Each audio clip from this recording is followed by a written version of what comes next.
Esse é o Ancapso e nós vamos falar agora sobre essa coluna aqui do Daniel Junqueira, aqui no Olhar Digital, falando que as Big Techs comeram o modelo de negócio da mídia tradicional, diz especialista, tá? Esse especialista aqui, eu acho que ele tá certo, tá? Vou falar para vocês, né? A ideia, o que eles estão dizendo é isso, né? O que era, o que fazia o Globo ganhar dinheiro, a Folha de São Paulo ganhar dinheiro, a televisão, né? A Rede Globo ganhar dinheiro como um todo. Hoje em dia, esse dinheiro vai muito mais para as mídias sociais, para o YouTube, para o Google e coisa e tal. Mas mais do que isso, isso vai para nós, criadores de conteúdo. Esse que é o problema que esse pessoal pensa nisso daí, né? Se você parar para pensar, eu ganho dinheiro aqui no YouTube hoje, eu vivo do YouTube, né? Não é um salário maravilhoso, não estou ficando rico nem nada, mas eu vivo do YouTube, o que é uma coisa bacana. E tem muita gente vivendo de mídia social, de criação de conteúdo. Alguns estão ficando ricos realmente, né? De onde é que vem esse dinheiro? De onde é que está surgindo esse dinheiro? É o dinheiro que antes ia para a Rede Globo, ia para a Folha de São Paulo, ia para o Estadão, ia para as mídias centralizadas, para a parte de anúncios, né? Agora não está indo mais tudo para lá, está indo agora um pouco para o YouTube e também para o Instagram, para o Facebook, para outras mídias também, para outras redes sociais também, para o X e coisa e tal, né? Então, o que ele coloca aqui é uma coisa que é verdadeira, mas veja, isso não é um jogo de soma zero. A verdade é que o mercado publicitário como um todo cresceu muito de tamanho, porque essa é a beleza da rede social também. Se você quisesse fazer um anúncio do seu produto ou serviço, digamos, 20 anos atrás, meu amigo, ou você tem muita grana na agulha, muito dinheiro para botar um anúncio numa rede de televisão, que eram caríssimos, né? Um anúncio no jornal era caríssimo, coisa e tal, ou você não fazia propaganda do seu produto. Agora não, você consegue fazer uma propaganda mesmo pagando pouco nas redes sociais, e uma propaganda que pode ser efetiva, que pode realmente vender o seu produto ou serviço. Então, na verdade, o mercado publicitário como um todo cresceu por causa das redes sociais. A questão toda é que diminuiu para as mídias tradicionais e vai continuar diminuindo, e essa é a visão do especialista aqui. Vamos entender o que ele está dizendo, porque ele aponta alguns casos de sucesso. Essa notícia foi sugerida por Helena, Bianca Keila precisa de um John Daniels e várias outras pessoas. Obrigado aí ao pessoal que sugeriu notícias lá no nosso site, no visãolibertaria.com, e obrigado a você que está assistindo o nosso vídeo. Se você gosta do nosso conteúdo, por favor, deixe o seu like e se inscreva aqui no canal, né? Pois bem, o Eduardo Pimenta, diretor de negócios da editora Globo, comentou a adaptação das mídias às novas tecnologias, né? Vocês sabem que a Rede Globo está com problemas, está tendo prejuízo pra caramba, principalmente com o Globoplay. O Globoplay é uma plataforma bacana, muita gente usa o Globoplay por aí, mas o número de assinantes, de pessoas que pagam a Globoplay mesmo, é relativamente pequeno, né? E a grande dúvida que surge é isso, porque a Netflix também, quando surgiu a Netflix, ela era uma empresa que deu prejuízo durante 13 anos. Os 13 primeiros anos da Netflix deram prejuízo. Só depois que ela começou a dar lucro. Então, assim, realmente é difícil esse mercado. Você montar uma empresa de fornecimento de streaming, tem que ter servidores, tem que ter uma infraestrutura de hardware enorme, de software. Não é uma coisa simples. E só deu lucro a partir daí. A grande dúvida é essa, será que ainda tem espaço para uma nova empresa de streaming dar lucro no mundo, né? Porque a Globoplay está apostando nisso, ela ainda está perdendo dinheiro, não está ganhando dinheiro não. Tem um monte de gente que assiste a Globoplay, é verdade, mas 99% do pessoal que assiste a Globoplay é usuário não pagante, que não paga a Globoplay. Se você não paga a Globoplay, eles não ganham dinheiro. Em algum momento vão começar a ganhar dinheiro, vão ganhar com propaganda, vão ganhar de outra forma? Não sei, pode ser que chegue nesse ponto em que eles ganhem dinheiro com a Globoplay. Por enquanto, está tendo prejuízo, né? Eu acho que a Globo está certa nesse caminho, eu acho que é o único caminho que resta, não tem outra alternativa para eles, né? Mas no final das contas, o que ele coloca aqui é uma coisa interessante. Ele falou sobre um relatório vazado no New York Times, né? Então, o nome pomposo de Innovation Report, o documento foi redigido por um grupo de 40 executivos da empresa, comandado pelo Sulzberg, e criticava que o jornal não conseguia se adaptar ao ambiente digital. Ele disse isso, né? Então, a história toda aqui que ele está falando é um relatório que vazou do New York Times. O New York Times, para quem não sabe, é um grande jornal lá nos Estados Unidos, talvez o maior jornal dos Estados Unidos, e um dos que melhor se adaptou à era digital. Tá? O New York Times, de novo, não ganha mais tanto dinheiro quanto ganhava antes, mas ainda está viável, ainda consegue um monte de gente, já tem um monte de assinatura e coisa e tal.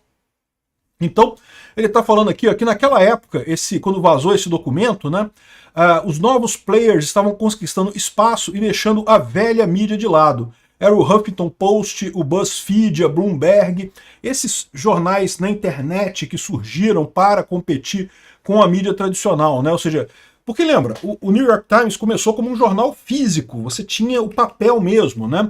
Tal como o Globo, como a Folha de São Paulo, como o Estadão. Eu comprei muitas vezes o Globo, o jornal físico mesmo, aquela coisa de papel, sabe aquela coisa antiga que o pessoal faz? Hoje em dia só se usa para forrar gaiola de passarinho e coisa de cachorro, né? Enfim, houve uma época que as pessoas compravam aquele negócio, aquela montanha de papel para ler as notícias que estavam escritas ali. Ninguém mais faz isso. Mas houve uma época que se fazia isso, né? E aí o que acontece? De novo, é o problema que eu falo de você ter a indústria que é uma indústria velha torcida para um ambiente novo versus uma indústria nova criada já no ambiente novo, né? A grande vantagem da Tesla, do Elon Musk, sobre as montadoras de carro tradicional é justamente o fato que ela já surgiu fazendo carros elétricos. Então, enquanto você pega a Volkswagen, a Ford, tantas outras empresas que já têm muito conhecimento em como fazer carro e, surpreendentemente, têm dificuldades em fazer carros elétricos, porque não é o mesmo negócio, é diferente, né? Você tem, assim, particularidades do carro elétrico que é diferente do carro mecânico, do carro a combustível. A Tesla não tem esse problema, porque ela já nasceu para fazer carros elétricos, ela não tem nenhuma parte de motor a combustão, não tem nada disso, já nasceu para fazer carros elétricos. Ela acaba tendo uma vantagem nisso. Da mesma forma, esses jornais da nova mídia que surgiram já no ambiente digital, eles competem com os jornais antigos, né, os jornais tradicionais, e de certa forma tem uma vantagem, porque os jornais tradicionais, de novo, eles têm que mudar, eles estavam acostumados a fazer uma coisa e estão mudando para outra, né? Só que, repara, um outro ponto que ele não fala aqui é que o Huffington Post e a BuzzFeed já quebraram. Essa migração do jornal tradicional para essa nova mídia, que seriam jornais feitos para o ambiente da internet, já deu espaço para nova, digamos, a nova geração da coisa, que é simplesmente você ir na rede social e botar notícia. É muito mais rápido, é muito mais ágil a coisa, né? Eu faço todos os dias um vídeo lá no meu outro canal, no Mundo em Revolução, falando sobre a guerra da Ucrânia, explicando o que está acontecendo e coisa e tal. E tipicamente as notícias que eu falo lá, 2 dias depois está aparecendo no Globo, na Folha de São Paulo. Por quê? Porque eu falo o que está sendo discutido no Twitter feed, no Telegram, dos ucranianos e dos russos lá. Você consegue acompanhar as notícias em tempo real. É uma coisa muito mais rápida do que o ciclo anterior de notícias em que você tem um repórter que pega a informação, corre atrás, faz uma investigação, escreve um texto e coisa e tal, e bota esse texto no jornal. Você vai direto na fonte, você vai direto ali onde está a informação, é muito mais rápido, você tem uma agilidade muito maior, né? Então, ele está falando aqui das transformações dos últimos 30 anos. A partir de meados dos anos 90, com a popularização da internet comercial, a imprensa começou a ser transformada, ela começou a migrar do papel para a internet. O que se viu nos últimos 30 anos foi uma aguda transformação da indústria de mídia, o surgimento de uma nova influência e a inversão dos polos de autoridade. E aí o que ele fala agora é isso. Mesmo a BuzzFeed e outras mídias que surgiram nesse Vice, BuzzFeed, um monte de coisa, já acabaram, já estão tudo quebrada por aí. Por quê? Porque no final das contas as Big Techs que eles chamam aqui ganharam essa coisa. Só que ele está errado nesse ponto. Esse pessoal insiste em ver as Big Techs como o grande player. Não é isso. O player somos nós, é a gente que produz conteúdo. Nós que produzimos conteúdo que estamos disputando com o Globo, com a Folha de São Paulo, com o jornal o Globo. É a gente que está fazendo isso, não é o YouTube. O YouTube ele dá, lógico, o caminho, né, da parte tecnológica, dá o suporte tecnológico e também, sem dúvida alguma, ganha algum dinheiro com isso. E é justíssimo que ganhe esse dinheiro, realmente é uma plataforma muito boa. Você pode ver aqui que os vídeos costumam tocar direitinho e coisa e tal. Pode ter certeza, montar uma plataforma igual o YouTube não é fácil, é o que eu estou falando para vocês. A Rede Globo está penando para conseguir montar a Globoplay, porque você tem que ter um investimento em servidores, em banda, em capacidade de internet, microserviços e não sei o que lá. Aqui, ó. O fato é que as Big Techs comeram o mercado de negócios de diversas indústrias. Esse é outro ponto também, ele tem razão nisso. Não foi só da mídia, tá? Comeram o mercado de um monte de gente. Hoje em dia, a quantidade de gente que tem lojinha no Facebook, cara, tu não tem ideia.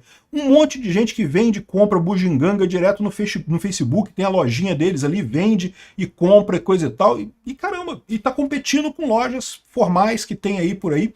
E ganha muito, porque né, você consegue ter muito acesso ali. E não foi diferente com a mídia, né? 90% do bolo publicitário mundial está na mão do duopólio, o Google e a Meta. O Google e a Meta, e você tem que colocar aí também o X, tem outras empresas que estão aí, mas a verdade é essa, né? É o YouTube, o Google e Facebook e Instagram, são os grandes jogadores nessa história toda, né? O resto, os jornais tradicionais estão brigando pelos 10% que sobraram. Aí, ou seja, a mídia mudou de mão, segundo ele. E ele fala justamente aqui, depois, que qual que é a solução que você tem, né? A solução que o New York Times deu foi justamente o modelo de assinatura.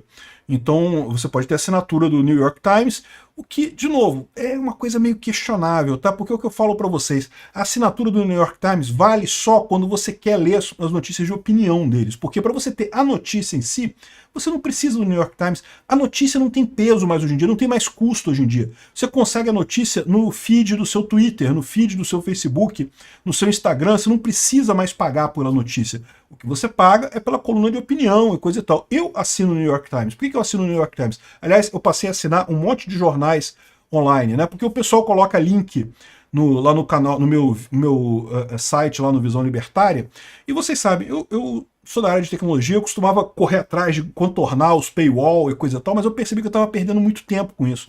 Eu às vezes gastava horas para contornar o paywall de um jornal, para poder mostrar uma notícia, para poder falar sobre aquela notícia. Quer saber, no final das contas, eu tô trabalhando aqui, eu tenho que fazer o meu negócio, eu tenho que produzir notícia rápido, eu tenho que fazer a coisa rápido, eu não posso ficar me dando ao luxo de ficar tendo que quebrar cada paywall e coisa e tal. Eu assinei, mais barato no final, não é tão caro essas mídias desse tipo, né? Então, essa é a situação. E o que ele falou aqui, o New York Times conseguiu se manter por conta disso. Ele hoje em dia é uma empresa que dá lucro, não dá tão lucro quanto dava antigamente, mas dá lucro ainda, e esse seria o caminho para o resto do pessoal, né? Eu tenho minhas dúvidas, tá? Porque é um caminho difícil isso, né? De novo, o New York Times tem essa coisa de você ter que pagar para ver só coluna de opinião. Notícias você não paga, porque não faz sentido. Notícia todo mundo tem, né? As colunas de opinião é que você tem que pagar para ver, que é também o que eu faço aqui. Se você parar para pensar, o que eu faço aqui é dar minha opinião sobre o assunto, né? A notícia em si, se você quiser procurar na internet, você já acha as notícias todas aqui. São os dois valores que eu agrego para o pessoal que assiste o meu canal. É a editoração, eu escolho as notícias que eu acho que vocês vão gostar de ouvir, e a opinião em cima disso. O resto, a notícia em si, eu sei que não vale nada, já tem na internet aí, né? Enfim, ele dá aqui algumas dicas para essa história, falando sobre agir estrategicamente, antecipar mudanças. Isso aqui é papo de consultor, meu amigo, não tem nada isso daí. Reconhecer o que não funciona e evoluir. Isso aqui eu acho que é uma dificuldade do pessoal. Eu vejo isso aqui como uma coisa que tinha que ser feita num patamar maior, né? Por exemplo, ainda hoje o pessoal briga com o negócio de propriedade intelectual. Não porque você usou o meu texto e copiou o meu texto e não sei o que lá e copiou... Cara, para com isso, acabou, gente, esquece isso. A internet é essencialmente libertária. O pessoal copia meus vídeos direto. Tem um monte de canal meu, um monte de canal que não é meu, que é de outra pessoa, que pega os meus vídeos e replica os meus vídeos. E eu não tô nem aí. Por quê? Porque propriedade intelectual não existe. Não existe, não adianta. Você vai estar brigando contra o vento, vai estar brigando contra a maré. Não adianta, são forças irresistíveis da economia, né? Eu fico satisfeito que está espalhando minha mensagem, está espalhando. De vez em quando eu encontro alguém na rua e o cara fala, pô, eu te conheço no canal XYZ, não sei o que lá, no TikTok. Eu falo, o canal nem é meu, nem sei o que é o canal que o cara tá falando. Ah, beleza, não, tranquilo, legal, bacana, que bom. Não esquece de curtir, compartilhar lá, e né, se inscreve no canal lá, é isso aí, beleza. Deixa pra lá, cara. Se adapte ao novo mundo. O novo mundo é libertário. Esse é o caminho. Obrigado por assistir o vídeo até o final.